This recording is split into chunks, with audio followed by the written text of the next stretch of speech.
Hoy haremos un ensayo sobre Paul Gauguin y el etnocentrismo, empezando por la definición del etnocentrismo. El etnocentrismo es la actitud o punto de vista por el que se analiza el mundo de acuerdo con los parámetros de la cultura propia. El etnocentrismo suele implicar la creencia de que el grupo étnico propio es el más importante, o que algunos o todos los aspectos de la cultura propia sean superiores a los de otras culturas. Este hecho se refleja, por ejemplo, en los exónimos peyorativos que se dan a otros grupos y en los autónomos positivos que el grupo se aplica a sí mismo. Dentro de esta ideología, los individuos juzgan a otros grupos en relación a su propia cultura o grupo particular, especialmente en lo referido al lenguaje, las costumbres, comportamientos, religión y creencias. Dichas diferencias suelen ser las que establecen la identidad cultural.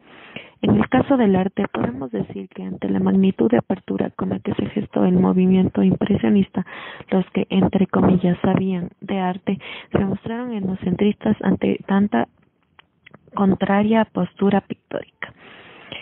Hablando del movimiento impresionista, Paul Gauguin se encuentra dentro de los pintores franceses postimpresionistas junto con Van Gogh, Toulouse-Lautrec y Cézanne.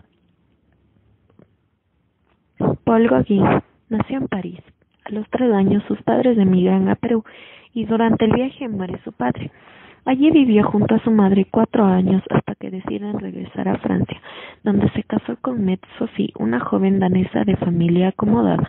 Tuvieron 5 hijos y llevaron una confortable vida burguesa.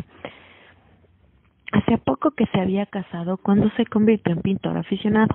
Al mundo de la pintura lo introdujo Arosa, que conoció a Pizarro. Sus pintores favoritos eran Cézanne y el mismo Pizarro, de quienes sus primeras obras presentan claras influencias. En 1882, por la crisis bursátil, decide entregarse por completo a la pintura. La penuria económica le hace abandonar París en 1886, refugiándose en Pont-Aven, un pueblecito de Bretaña, donde conoce al pintor Charles Laval. Deseoso de romper con todas sus fatalidades, Gauguin envía a su hijo a Dinamarca y emprende viaje a Panamá junto con su amigo. Esta es su primera incursión en el esotismo, pero una enfermedad le obliga a volver a París, donde conoce a Van Gogh en 1887. Gauguin regresa a Bretaña, donde contacta a Émile Bernard, quien le adentra en el sintetismo, que supone un cambio radical con respecto al impresionismo. Le hace partícipe en el uso del color, apostando por las áreas planas sin matizar y remarcando los contornos. Lo que hay que pintar es la idea que elabora el pintor después de su experiencia, quitando lo superfluo y reteniendo la esencia. Una de sus obras referentes al etnocentrismo se llama La visión después del sermón, que la realizó en 1888. El trazo de los objetos y los personajes los deslía entre sí. Utiliza colores vivos, nada realistas, simplifica los volúmenes y suprime las sombras y las gradaciones de color para crear una atmósfera ilusoria donde un grupo de mujeres, tras escuchar el sermón, se les aparecen Jacob y Elmer. Otra de sus obras es El Cristo Amarillo.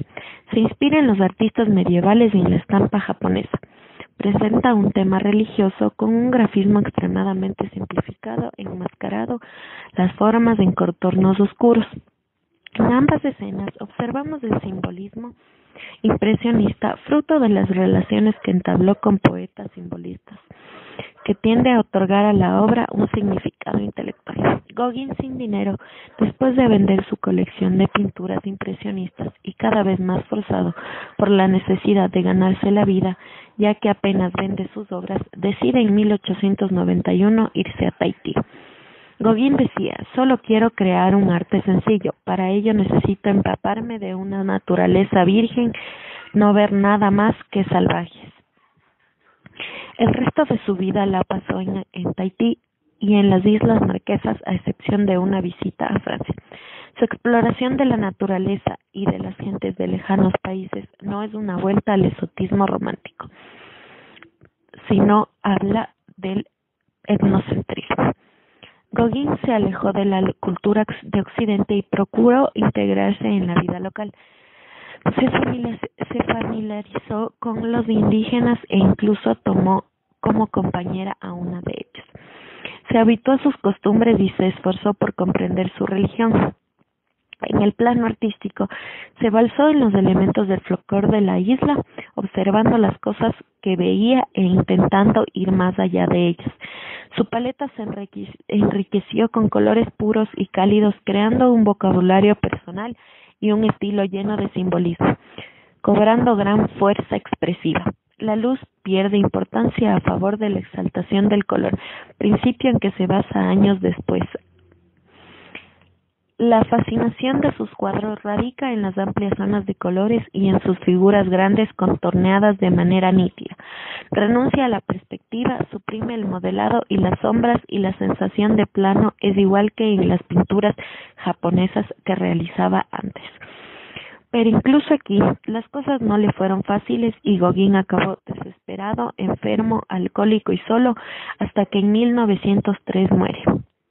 La obra de Gauguin abre nuevos horizontes estéticos en las generaciones posteriores, ejerciendo una poderosa influencia en el movimiento expresionista, impresionista y fauvista.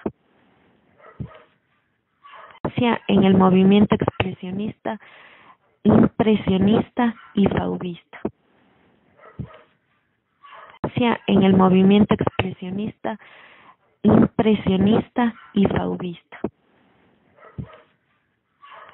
En el movimiento expresionista, impresionista y fauvista. En el movimiento expresionista, impresionista y fauvista. En el movimiento expresionista, impresionista y fauvista. En el movimiento expresionista, impresionista y fauvista. En el movimiento expresionista, impresionista y fauvista.